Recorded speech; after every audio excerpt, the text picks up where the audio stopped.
Well, good morning, everyone. I hope you're doing well this week. I want to start off this week actually by talking about a subject that is probably not the thing that is our favorite, and that is the idea of suffering.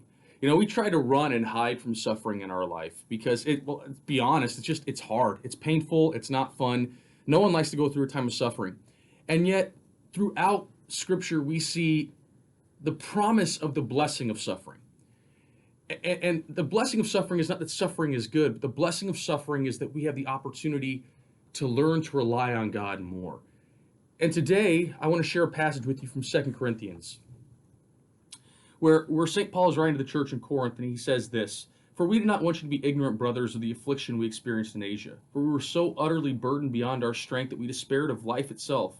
Indeed, we felt that we had received the sentence of death. So here St. Paul is talking about this incredible suffering that they were going through and the trials and tribulations. But then he said, but that was to make us rely not on ourselves, but on God who raised the dead. So St. Paul here is saying, the suffering was not pleasant. It was not good. It was not something that we enjoyed in the moment. But through the suffering, we learn to rely on God more and more. And Jesus even talks about that in Luke chapter 14, where he says that you must take up your cross and follow me. And so suffering is not something that we seek out in life, but it is something that as we go through, we learn to trust in God more and more.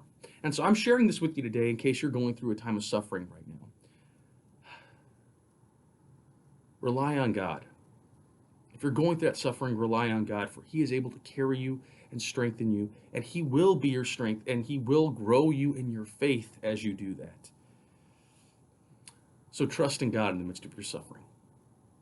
Have a great week, and God bless you.